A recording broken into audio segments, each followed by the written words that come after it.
exactly on time. And here we are, Facebook Fam Nomad X community, and we are live again. And it's an amazing day. It's a crazy highlight.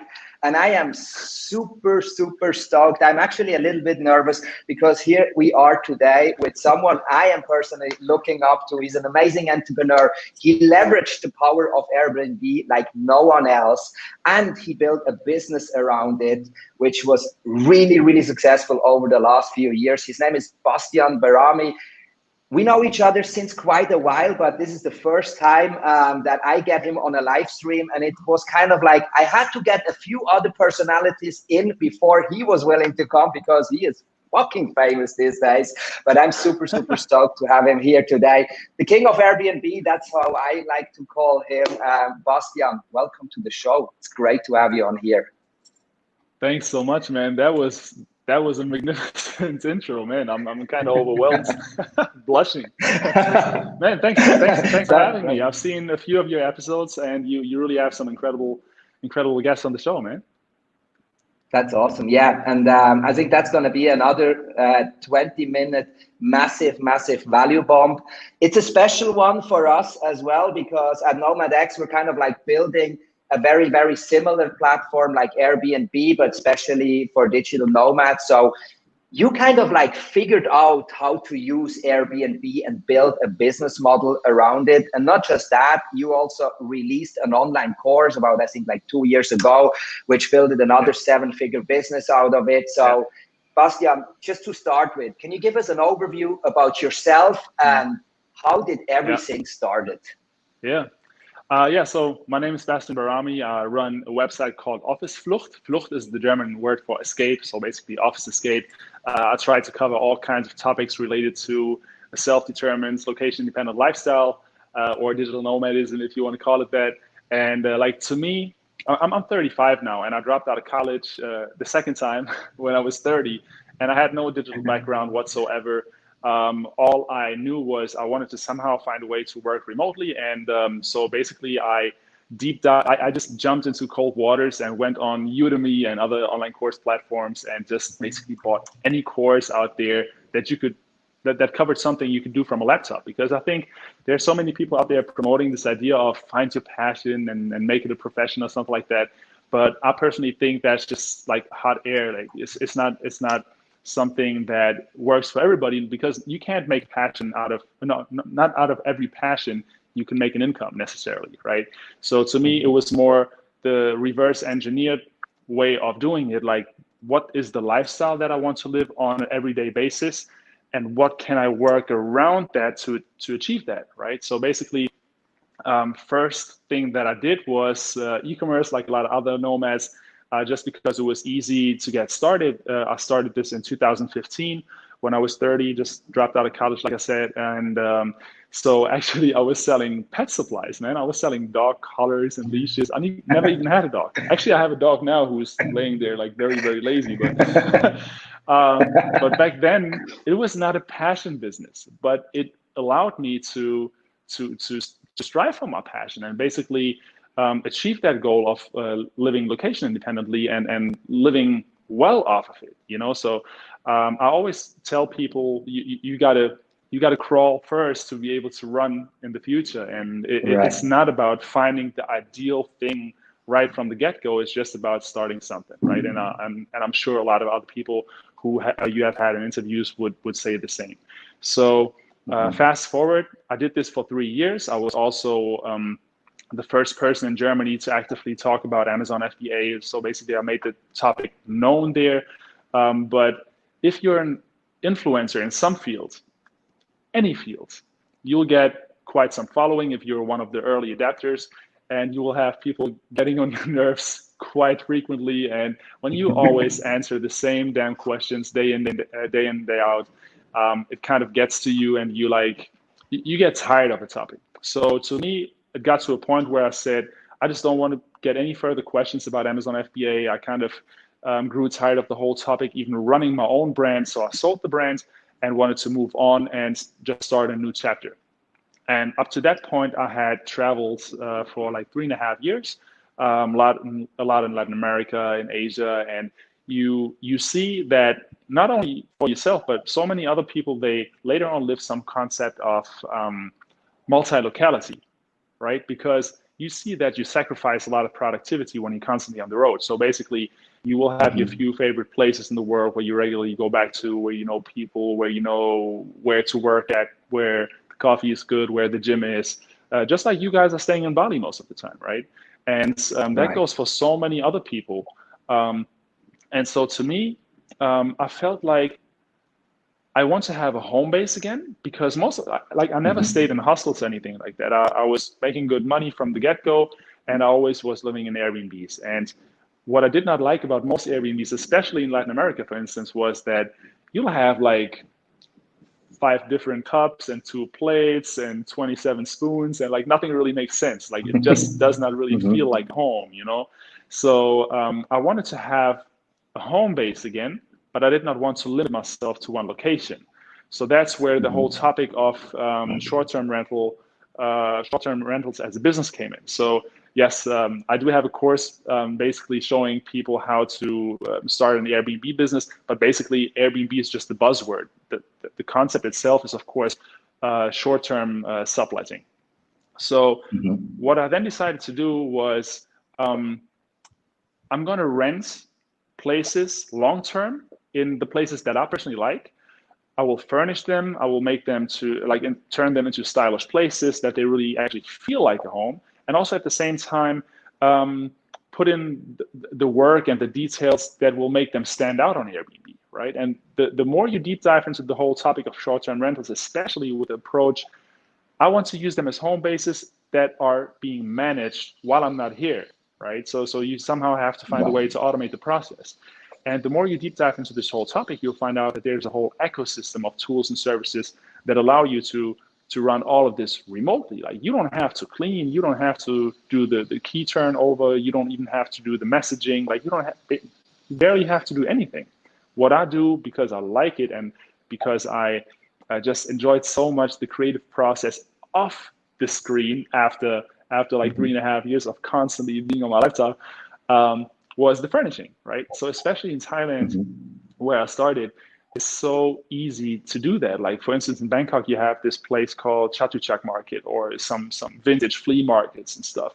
Like here in the garden, I have the old tuk-tuk front and stuff like that. Like it's just so easy and so fulfilling somehow to find all these special items and see how it develops into a nice place that you would like to come back to whenever you feel like it. And the thing is, the majority of professional Airbnb hosts, not in general Airbnb hosts, even the professional ones, they mostly don't even have a clue what they're really doing. They're only professional in a way, or become super hosts just because they're reliable. But that doesn't mean that they're running their business with a business sense, right? Because if you are locally there, you don't have to come up with ideas of like, how do I automate the process, or how do I make it possible for people to check in 24/7? Because people will say, well, you can come until 7 p.m. Then I'm going to have dinner with my family, and sorry, then you just can't do it. Or they'll be the ones constantly jumping around for their upcoming guests, right? So basically, because of that challenge, I just found out that there are so many tools that even help you to rank much higher. And that, of course, with the Amazon FBA background that I had, of course, it was obvious that Airbnb also is an algorithm-based platform. And if you learn about that algorithm, you also know how to play that and rank higher, obviously, and higher search results, more bookings, obviously, yeah.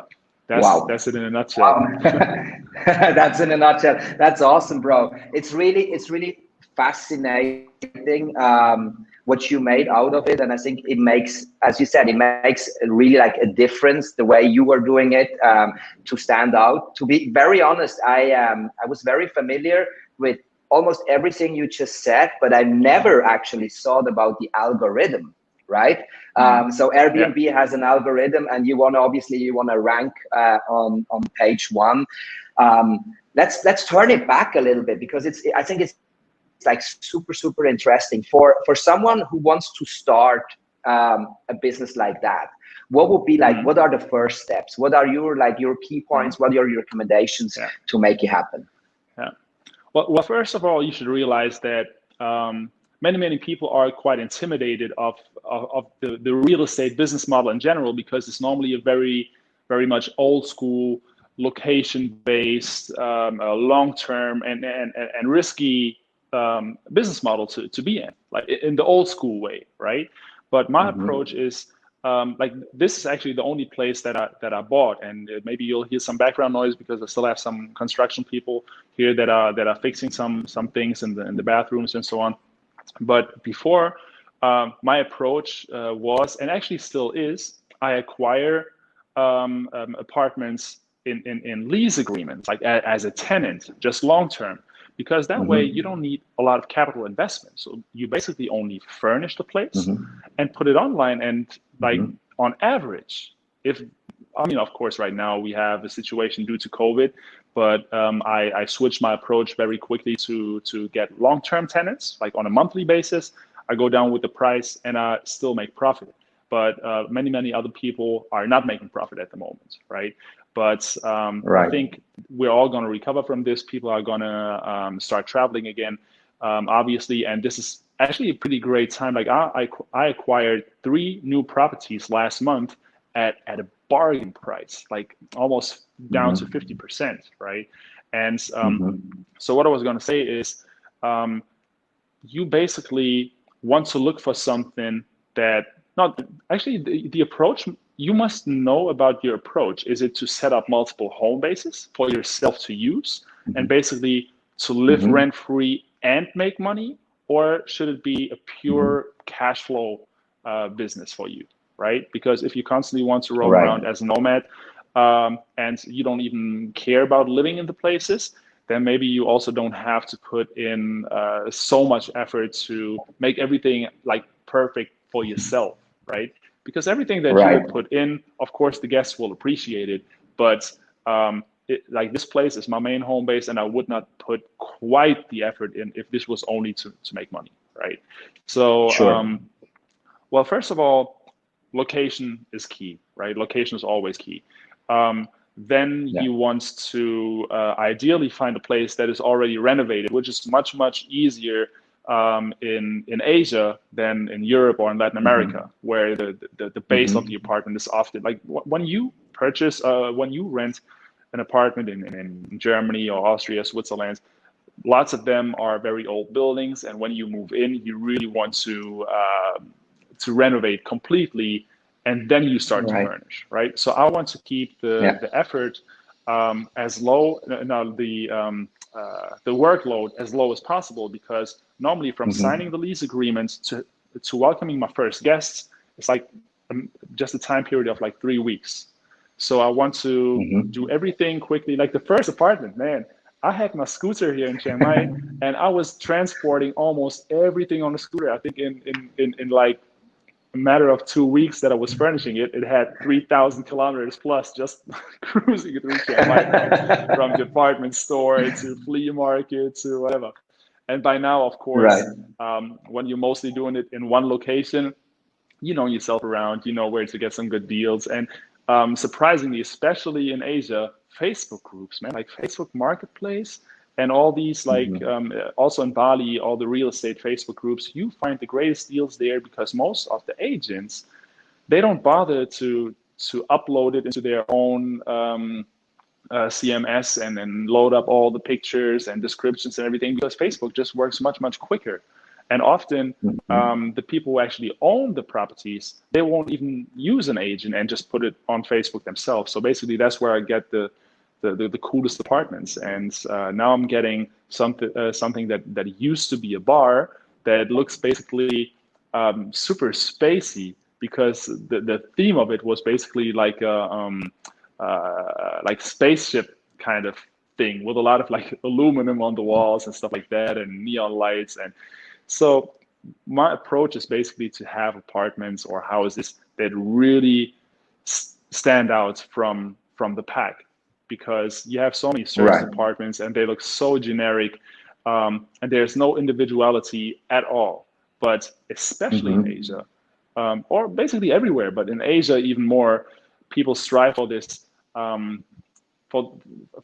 individuality and want to put everything on Instagram. Like you see so many people just posing, especially in Bali also, right? In nice villas. And you got to have that Instagram moment to some extent.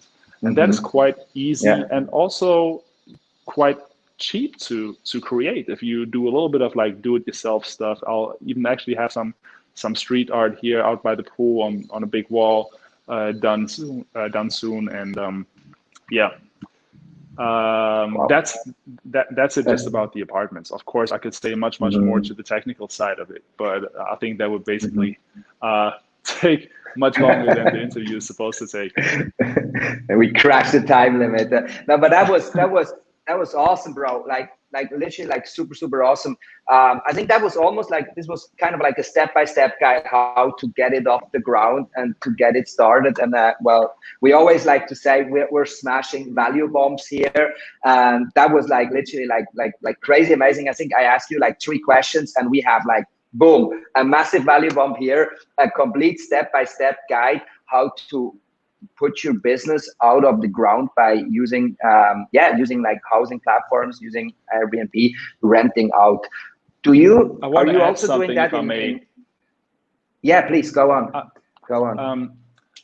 The thing is, there are so many different online business models, right? And what I like about this one is basically that you combine an offline business with an online approach and make it an online business for yourself. And the thing is, it is different than when you're selling physical products where, for instance, pretty much anybody could copy what you're selling and you will probably run out of stock. Like so many people who are selling physical goods, they were also really struggling in regards of receiving their goods now, but especially even outside of COVID times, copycats and people suing one another for supposedly breaking patent laws and stuff like that. Like I grew tired of e-commerce. The thing is, people will always want a roof over their head and people always strive for individuality. So when you set up a nice place, you will always be able to rent it out, right? And I think that is something like you can set up a well-booked Airbnb really in a matter of a month.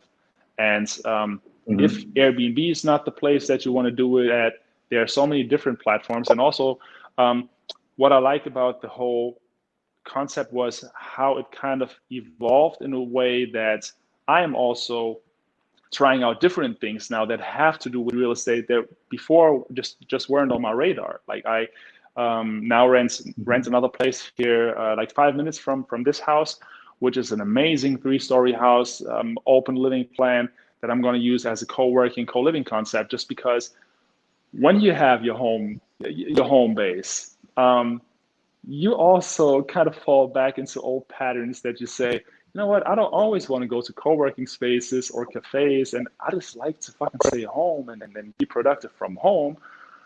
But that leads to you, well, not meeting a lot of people. So I thought, you know what, I'm just going to create my own community space, and I can always go there during daytime and work there, bounce off some ideas, work on some cool projects together with some other like-minded people, and it's just covering the costs. So I'm renting out 3 to 4 bedrooms. I'm going to furnish it 1st of July.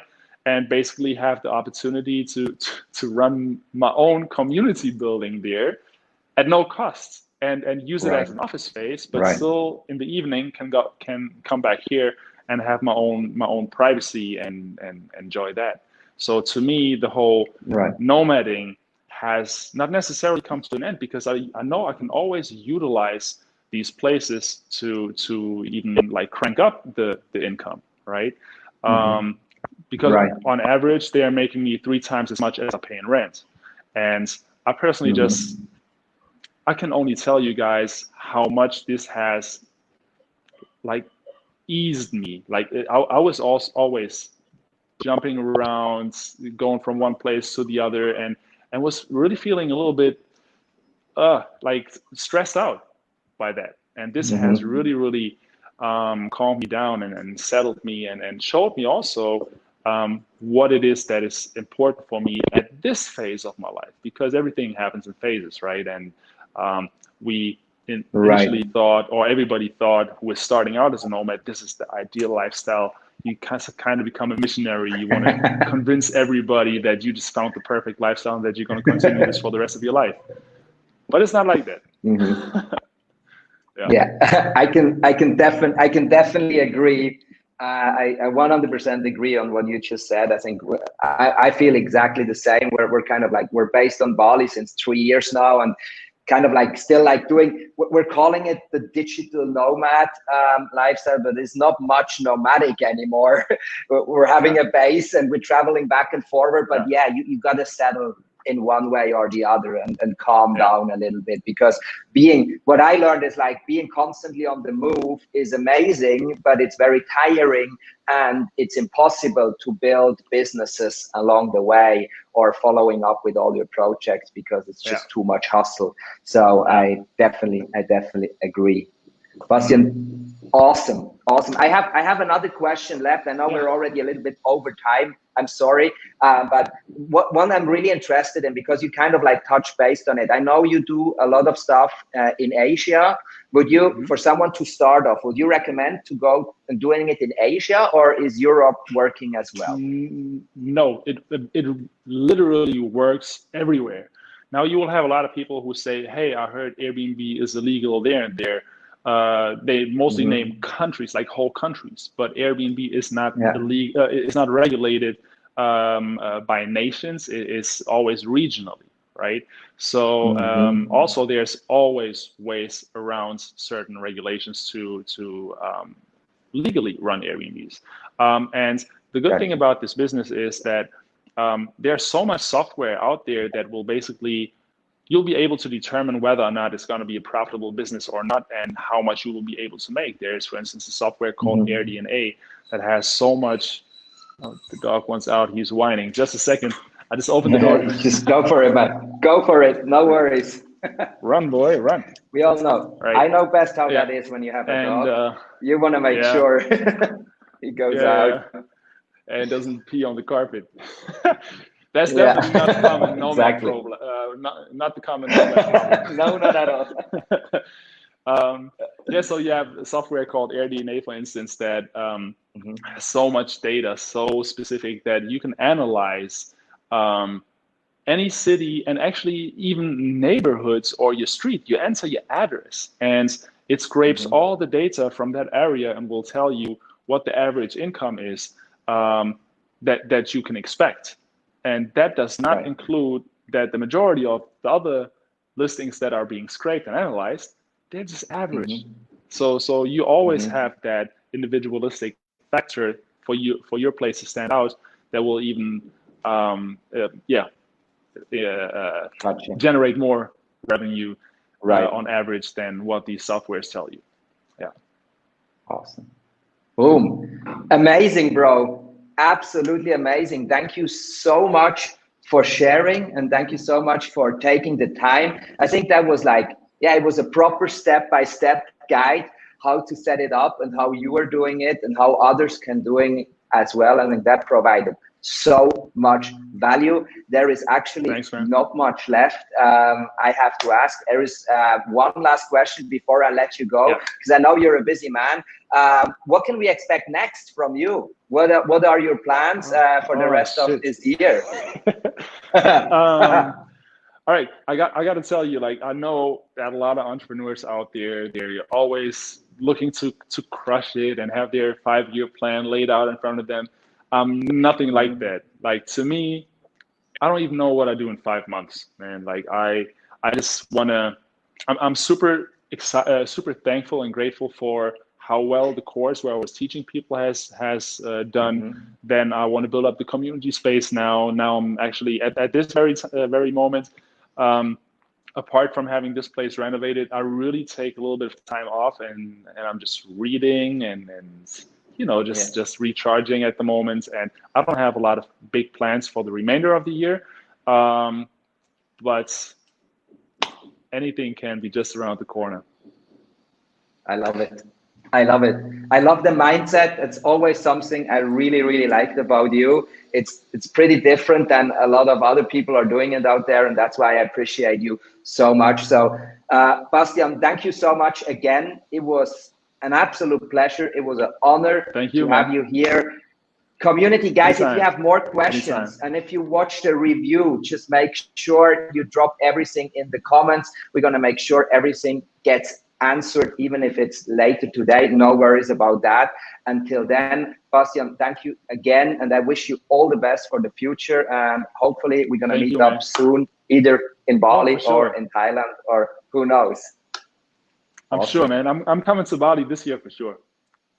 All right. Let me Thanks, know. everybody. Thanks for watching. And yeah, I'll be happy to answer any questions. See you guys. Awesome. Thank you very much. Take care. Bye-bye.